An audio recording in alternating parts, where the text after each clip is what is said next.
Kisah membabitkan seorang gadis obesiti, Wani Comel, yang mendakwa dirinya menjadi mangsa manipulasi usahawan kosmetik terkenal Datuk Seri Alif Shukri hangat diperkatakan di media baru-baru ini. Gadis Malang bernama Nurul Aira Wani Nazira Ibrahim, 23 tahun itu, menerusi satu sidang media pada Jumaat lalu mendakwa usahawan kosmetik berkenaan hanya menabur janji manis dan menyediakan kontrak berat sebelah untuk melantiknya sebagai duta produk ubat kurus. Dakwanya, selepas menjalani pembedahan bariatrik pintasan usus pada Ogos tahun lalu, dia menandatangani kontrak tersebut kerana usahawan berkenaan berjanji untuk membantunya dari segi belanja harian, rumah dan kereta, namun janji berkenaan tidak ditunaikan. Atas sebab berkenaan, dia tampil untuk menuntut pampasan sebagaimana dijanjikan. Isu berkenaan bukan sahaja mengundang perhatian netizen, malah turut menarik perhatian seorang peguam. Terpanggil untuk mengulas isu berkenaan,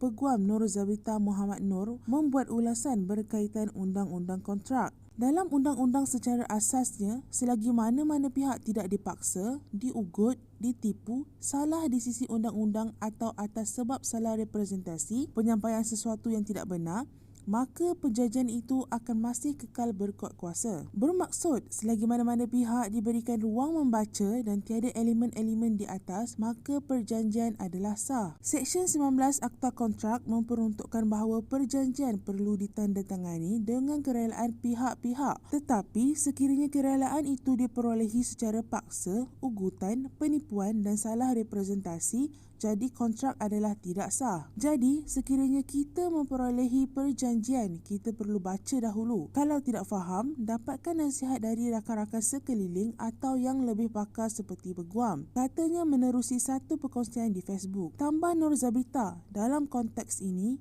isu berkenaan perlu dilihat sama ada terdapat penganiayaan kontrak sebagaimana yang didakwa oleh Wani Comel. Jelasnya adalah penting untuk mengetahui keseluruhan terma kontrak itu dan tidak wajar untuk mendengar satu atau dua klausa perjanjian yang dibacakan ketika sidang media. Seterusnya membuat kesimpulan bahawa perjanjian berat sebelah. Wani mengesahkan memang ada kontrak dan dia disyaratkan untuk menjalani pembedahan pintasan usus bagi mengurangkan berat badan dan segala kos ditanggung oleh pihak sana. Biasanya bagi prosedur pembedahan perubatan ini, pakar perubatan dan kumpulan perubatan akan menerangkan dahulu kepada pesakit berkenaan prosedurnya, kesannya dan lain-lain. Kita juga tidak tahu berkenaan terma sekiranya Wani gagal mematuhi terma iaitu menguruskan badan, maka perjanjian adalah terbatal. Sekiranya benar dakwaan Wani bahawa dia ditinggalkan begitu sahaja selepas pembedahan dan sekiranya Wani telah menjalankan usaha, maka Alif Shukri tidak wajar. Tetapi, jika Wani sendiri yang tidak memenuhi kontrak dengan terus memakan produk dan menguruskan berat badan,